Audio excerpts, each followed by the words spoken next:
Good afternoon, everyone. Thank you for staying with us the whole day. So I am Rahel from the Faculty of Health Sciences. So I will be talking about environmental chemical exposure in such a vulnerable population. So this is not a specific one or two research, but it is a collective of what we are doing as a center. So this is the outline of my research. So I will just briefly mention what are the chemical substances. I'm sure you are science knowledge, but I will focus on endocrine disrupting chemicals, and I will answer some of the questions, maybe why these endocrine disrupting chemicals matter and their association with health effects. And I will go for our Hokkaido study findings, our WHO collaborative center activities, and what are the global implications of our findings. And I will just follow up with global initiatives, and I will conclude with take-home message. So, in general, as you know that there are more than nearly 280 million registered chemical substances globally. So that shows that we are still registering new chemical substances as we are going to differentiation. Indeed, these chemical substances make our life easy, they make our life convenient. As you heard our previous speaker from Dr. Mohammed, the wash and sanitation cannot be sustainable without clean water. So such kind of our pharmaceuticals, food productions, sustainable manufacturing cannot be sustainable without chemical substance interventions. However, not all chemicals are safe. Indeed, chemicals make our lives easy and convenient, but there are factors that make these chemical substances risk, either it is for health or for environmental factors. These factors can be maybe that exposure happens through industrial exposure, is it accidental, or is that chemical breakdown, or it have a persistent characteristics, or who get exposed, whether it is adults, children, pregnant mothers, that also have a factor. And also, maybe one of the key points is the level of exposure. Indeed, we think that higher exposure might give maybe higher risk, but also we are seeing that in such most of today's talk, from experimental studies, even low dose can be higher risk. So the total amount of exposure is also important. And some of the chemicals have a toxicity characteristics. So these are some of the factors that determine whether the chemical exposure have higher risk or not. So, but for today, I would like to talk about one group of chemicals which are called endocrine disrupting chemicals. So these are some of the chemicals such as PFAS, chlorofluoralkyl, or dioxins, PPA, as well as phthalates, or PBDE, which are used in several industrial chemicals, plasticizers in our daily life materials. So, as a nutshell, I will just give you what are the endocrine disrupting chemicals matter, because they disrupt and interfere with our normal hormone system. But how? There are different speculations for the mechanism of these endocrine disrupting chemicals, how they affect our health. In some cases, they mimic some of the hormone system, so they create agonistic action, or sometimes they will block the normal hormone system, which shows antagonistic action. In sometimes, they alter some of the hormones synthesis, transportation, as well as metabolism, and even they have some epigenetic and developmental disorder characteristics. Now we know what are these endocrine disrupting chemicals and how they have mechanism. Why they do matter? Indeed, because they are used widely in several daily products. I will give you one example of PFAS. You may have heard it several times, and also maybe in our household we have non-stick pans that we are using for convenience, which makes our life easy, but it also has a PFAS chemical. So it's literally, when you are cooking with your non-stick pan, you are literally eating that chemical as it is. And they have been detected in different populations globally, and because of that, WHO and UNEP have been highlighting these endocrine disrupting chemicals a very high risk and should be cautiously followed. And the exposure can be happen through inhalation, ingestion, or dermal contact. So some of the health effects from the endocrine disrupting chemicals have been identified. Most of them were in experimental studies, by the way, but for example, neurological studies, which are linked to these endocrine disrupting chemicals with ADHD, autism, learning difficulties, and also reproductive or infertility, especially for this part for boys, especially when they are exposed from the mother's prenatal, there is infertility risk. For thyroid hormone as well, there is association with endocrine disrupting chemicals. And metabolic or obesity is also related with endocrine disrupting chemicals exposure. And also they have some asthma and allergic association. Now I will just give you a little bit highlight of our Hokkaido study. Our Hokkaido study is in the northern part of Japan, which have two major birth cohorts, the Hokkaido large cohort and the Sapporo cohort. The Hokkaido large cohort consists of nearly 21,000 mother and children pairs, which also consists of 37 hospitals and clinics all over Hokkaido. And Sapporo cohort is rather a smaller cohort, which have 540 mother and child pair, and it only consists with followed by one gynecologist's clinic. And we have been following the children since the mothers were pregnant in early pregnancy, and we have been following the children after they were born. And recently, half of the children are adults, and now half of them are adolescents. So we still keep following them. And through different steps, we collect samples, we send questionnaires, we collect environmental samples such as blood, urine, and dust samples, and we explore different chemical and socioeconomic characteristics as well as health outcomes. So this is in a nutshell some of the health outcomes we are working on, such as birth outcome, growth, thyroid hormone, reproductive hormones, neurodevelopment, as well as asthma and allergies, and we have been successful in nearly more than 500 publications. So I will not go through all of them, but I will greatly encourage you to go to our website and see which part of research you are interested. But for today, I will pick a few of them from prenatal and postnatal as an example. So for the prenatal, for example, when the mothers have exposure of high level of PCDT, which is polychlorinated dioxin, the birth rate of both in boys and girls seems to decrease. So this might be a little bit, you think it might be small, which is about 300 grams, but when it impacts the birth weight of newborn, it has an impact in health and immunity. And for asthma and allergies, indeed, when the mother's prenatal exposure is PFA is increased, we found a little bit mixed results. We saw that some of the level of the asthma were decreasing. When we were a little bit surprised because we are thinking these endocrine disrupting chemicals, when the exposure is high, we think that the risk of the health will be higher. But we found a little bit of opposite association, which shows a little bit protective effect. But we cannot determine because it is an epidemiological study. However, when we look at the infectious disease, we saw when the exposure is increasing, the infectious disease risk also increased. So we can say that the PFAS, when the exposure is higher, allergy might decrease, but infectious disease was increasing.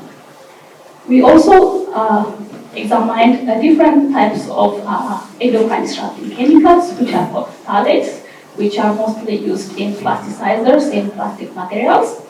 Here, indeed, it shows that both the allergies, asthma, and infectious diseases, when the exposure level increased, those also the allergies and infectious diseases increased. So we found a little bit mixed results of that. We can say that EDCs may increase the risk of asthma and allergies. Another output or outcome we also explored was the reproductive development of children. During the prenatal exposure, we found out that PFOS, when the PFOS level of the mother increased, we found that there is a sharp decrease of like inhibin B, T to E2 ratio, as well as estradiol was also a bit decreasing. So we might say that PFOS, when the exposure is higher, the reproductive hormones might decrease. We also assessed different group of EDC phthalates. As you can see, sorry, maybe the graph is a little bit smaller. We can see like that when the exposure is increased, the hormone levels were lower. So sterile cell and leading cell development decreased sharply. So we might say that these EDC chemicals might negatively alter reproductive hormones. Now let's see some of the examples for early life exposure. Early life, we can consider it between 1 to 12 years old before being adolescent. So when we take a look at PFRs, which are flame retardants, they are used in curtailing some of like flammable materials. We saw that the exposure of PFRs, it affects the hormone level of the boys and girls differently. We were surprised. We also saw that these are also phthalates. We saw similar trade-off, like the boys and girls exposure level might be the same, but the effect was different. So we conclude that these endocrine disrupting chemicals alter boys and girls' reproductive hormones, reproductive development differently. We cannot say that this particular EDC can increase or decrease, but they affect differently for the boys and girls.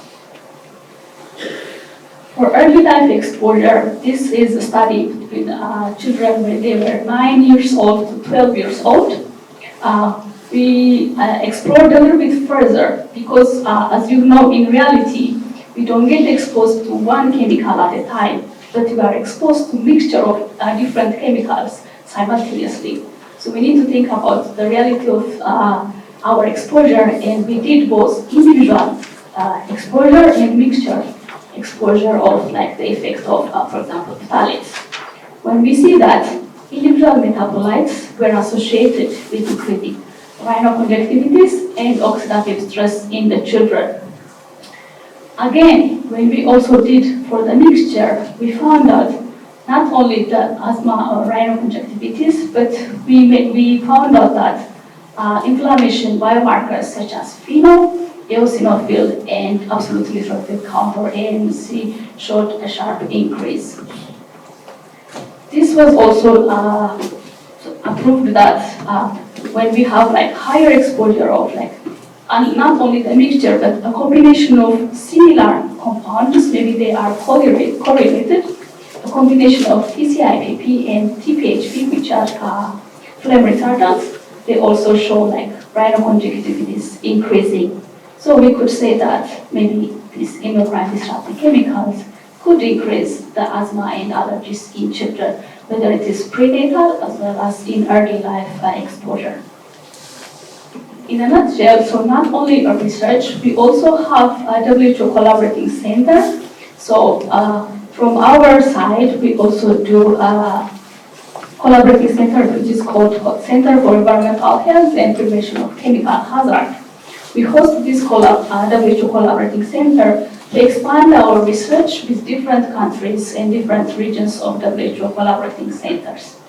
So we have two main terms of references, but in these terms of references, we have different activities we do, and we publish informative leaflets, we participate in WHO public awareness campaigns, we also translate some of the WHO modules and reports into Japanese language, so which can be more reachable to Japanese population. And also we do some training and educational activities. I am also one of the beneficiaries from this training from the WHO CC. And also we have some educational activities we are conducting at the WHO Collaborating Center. So what are the global implications from our own researches? So as I mentioned, we have nearly 500 publications, but what do they mean? What do they give for the global implications of our findings? We demonstrate there is an increased risk for children, which are like one of the vulnerable population, and we provide global evidence from epidemiological studies, because we can do several experimental studies, but unless we back it up with epidemiological studies, it may not give a valid association. And we provide, which is a very great thing, is the longitudinal evidence, because we have been following the children for nearly 20 years. And we give both prenatal and early life exposure, which could also indicate long-term health implications. We are thinking now we can do some of trajectory studies.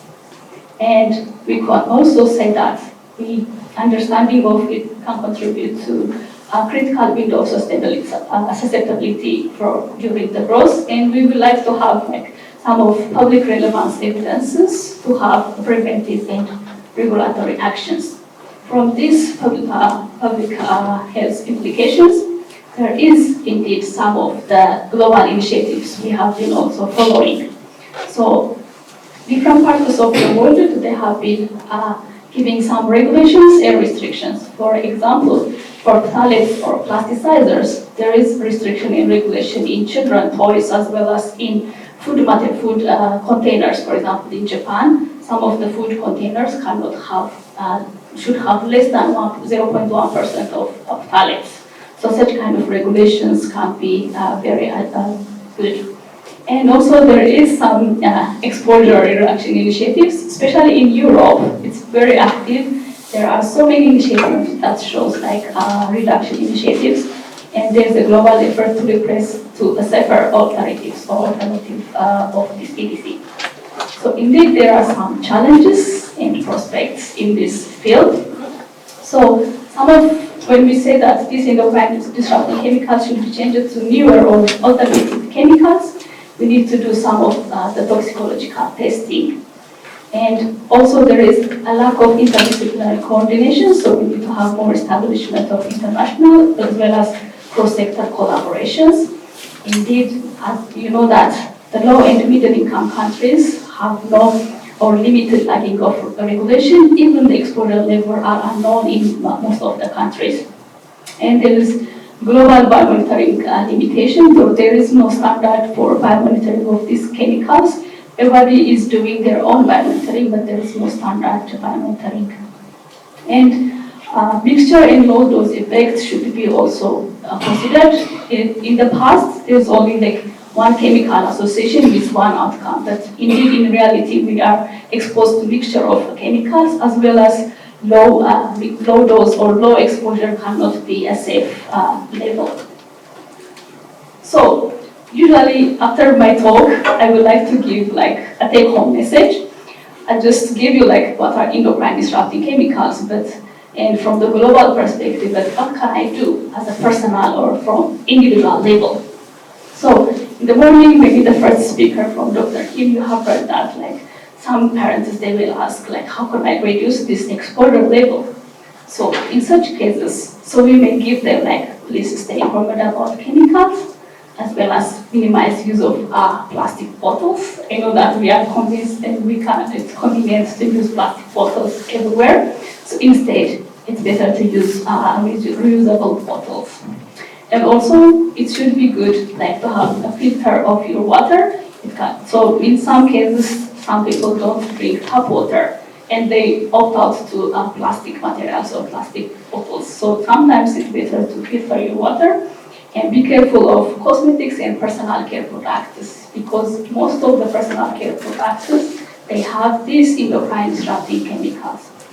And whenever possible, indeed, we need to choose more organic food and avoid non-stick cookware. I cannot stress about this. Indeed, they make our life easy and simple, but non-stick cookwares are the worst thing that you can bring to your home. And ventilate home and clean dust regularly. I say this because some of the chemicals, for example, some of the chemicals are used in building materials. it could be used in the paints. And they can't reach out when there is like high temperature and they accumulate in dust, and we are just literally like inhaling those dust or maybe have thermal contact and have exposure. So this is the take-home message, like to personal or as individual, how you can reduce the exposure of this endocrine disrupting chemicals. With that, I will conclude, and I would like to thank our team of our center. So if you have any questions, we'll be happy to take. Thank you. Thank you, Dr.